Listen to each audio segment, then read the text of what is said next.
Good morning, everyone. My name is Samprit, and I am about to present on the topic of myocardial infarction. So let's get started. Let us start with the definition. Myocardial infarction is defined as the ischemic necrosis of cardiac muscle resulting from sudden reduction or complete interruption of coronary blood flow, usually due to acute thrombotic occlusion of a coronary artery following rupture or erosion of an atherosclerotic plaque.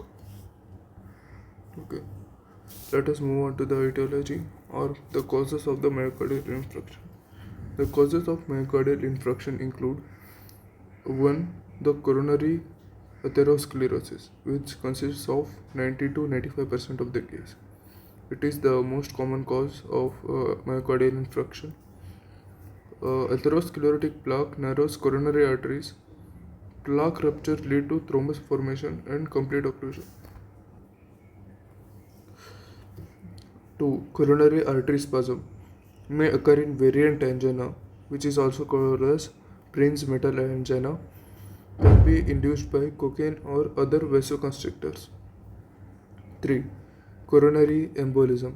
Embolia from infective endocarditis, left atrial thrombi, and prosthetic valves. Vasculitis. Polyarthritis nodosa, Kawasaki disease, systemic lupus erythematosus. Increased myocardial oxygen demand, severe anemia, tachyarrhythmias, hypotension, and shock. The coronary arteries involved are left anterior descending artery, right coronary artery, left circumflex artery. Left anterior descending artery consists of 40 to 50% of the cases, and it supplies anterior wall of left ventricle, anterior septum, and apex. Left coronary artery, also known as RCA, consists of 30 to 40% of the cases, and it supplies to posterior wall, posterior septum, and right ventricle. Left circumflex artery consists of 15 to 20% of the cases, and it supplies to left lateral wall of the lateral wall of left ventricle. Okay. Left anterior descending artery is most commonly affected vessel. Let's move on to the pathogenesis of myocardial infarction. The sequence of events of myocardial infarction is as follows. Step 1. Atherosclerotic plaque formation. In this step, lipid accumulation occurs in intima layer of blood vessel, and fibrous cap develops over the lipid core.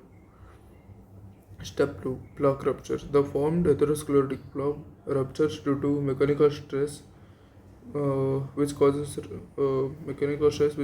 rupture or erosion. Subendothelial collagen is exposed due to rupture. This exposed subendothelial collagen activates the platelet activation mechanism. This causes platelet to adhere to the damaged endothelium, and platelet aggregation occurs. Vasoconstrictors such as thromboxane A2 are also released. Step 4. Thrombus formation. Fibrin and platelets from an occlusive thrombus form thrombus. This causes coronary blood flow to stop. Step 5. Myocardial ischemia. ATP stores become depleted, anaerobic glycolysis occurs, contractibility decreases within seconds. Step 6. Irreversible injury. If ischemia persists for more than 20 to 40 minutes, irreversible myocyte necrosis develops. Morphology of myocardial infarction. Morphology depends upon the duration of ischemia. Let us see the gross morphology. On the time period 0 to 12 hours, no grossly visible changes occur. Some faint dark mottling appears after 4 to 12 hours. 12 to 24 hours. Dark mottling develops. Congestion and hemorrhage are visible. 1 to 3 days. Mottled yellow tan center. Hyperemic powder surrounding the infarct, and myocardium becomes softer. 3 to 7 days. Yellow soft core, red hyperemic margin. Infracted area becomes markedly softened. This is period of maximum structural weakness of heart. From 7 to 10 days, gross infarct maximally yellow and soft. Margins become depressed and red. From 10 to 14 days, red gray depressed infarct area. Granulation tissue is visible. From 2 to 8 weeks, progressive gray white scar formation occurs. Fibrous tissue replaces necrotic muscle. More than 2 months, dense, firm, white fibrous scar, permanent replacement of myocardium. Let's move on to microscopic morphology. It is also divided on the basis of time. From 0 to 30 minutes, upon light microscopy, no detectable changes can be seen, but upon electron microscopy, glycogen depletion, mitochondrial swelling, relaxation of myofibrils, and sarcolemmal disruption can be seen. From 30 minutes to 4 hours, cognitive necrosis, myocyte edema, interstitial hemorrhage, wavy myocardial fibers appear. Wavy fibers. These are elongated, thin myocardial fibers produced by stretching of damaged cardiac muscle by adjacent variable myocardium. From 4 to 12 hours, cognitive necrosis occur, increased eosinophilia of cytoplasm, nuclear pycnosis, beginning of neutrophilic infiltration.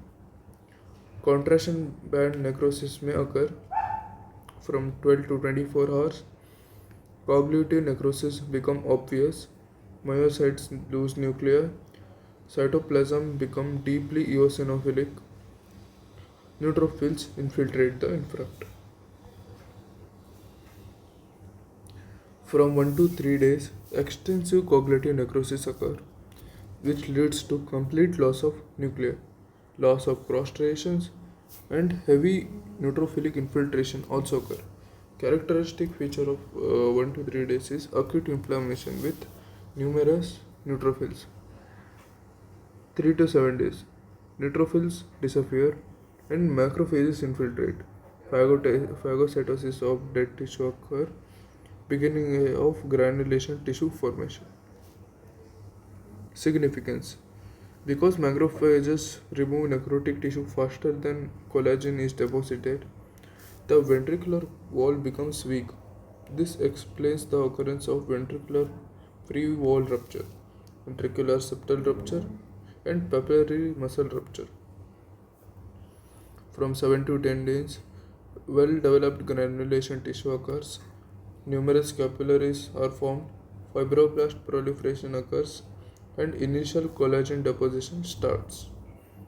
From 10 to 14 days, mature granulation tissue is formed, progressive fibrosis is continued, and reduced inflammatory cells. From 2 to 8 weeks, increased collagen deposition occurs, reduced vascularity, progressive scar formation.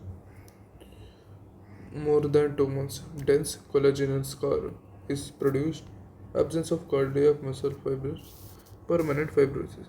Histological hallmark. Characteristic histological feature of myocardial infarction is cognitive necrosis of cardiac muscle fibers. Let's see about the healing of myocardial infarction. Healing occurs in 4 phases. Phase 1, acute inflammation. Duration 1 to 3 days. Predominant cells neutrophils. Phase 2, removal of dead tissue. Duration 3 to 7 days. It is done by macrophages. In the phase 3, granulation tissue formation occurs. It occurs in the duration of 1 to 2 weeks. Predominant cells are fibroblasts and endothelial cells. In phase 4, fibrosis and scar formation occurs. It occurs for the duration of 2 weeks. Predominant tissue in this phase is collagenous scar. Complications of myocardial infarction. Early complications include arrhythmias, acute left ventricular failure, pulmonary edema, cardiogenic shock, acute fibrinous pericarditis, Mechanical complications include ventricular free wall rupture, ventricular septal rupture, papillary muscle rupture causing mitral regurgitation. Late complications include ventricular aneurysm, mural thrombus, Dressler syndrome, chronic congestive heart failure, and persistent arrhythmias. Okay, let's see about the laboratory markers of myocardial infarction.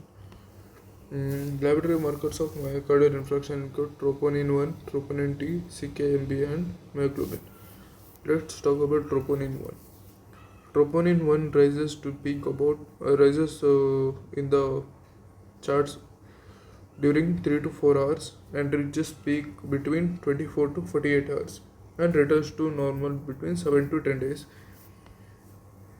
Troponin T also rises between 3 to 4 hours and reaches peak between 24 to 48 hours and returns to normal in 10 to 14 days. CKMB or CKMB rises from 3 to 6 hours, reaches peak on 24th hour and returns to normal on 48 to 72 hours. Myoglobin begins to rise on 1 to 2nd hour, reaches peak between 6 to 9 hours and returns to normal on 24th hour. Thank you.